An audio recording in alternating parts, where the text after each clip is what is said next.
Okay my dear students, तुम मैंने गोटे जगह अन्य जगह को यात्रा करुच, तुम मैंने क्यों थे जाऊच? बस, train, taxi, cycle, air, car, whatever. या पूर्व जदि कौन सी आर्टिकल किंबा पॉजिटिव न बसी ताहले तुमको करिया पड़ियो बाई आर्टिकल एवं पॉजिटिव बसी क्लियर।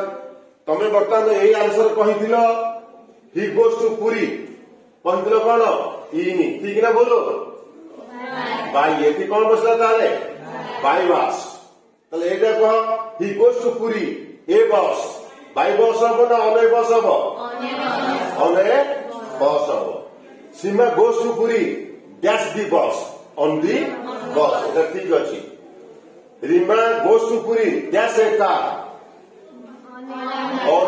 ये क्षेत्र में हम कहीं हम ऑन आसेप्टेबल नुह ब्रिटिशर्स माने मना कर ऑन ना स्पेशल केस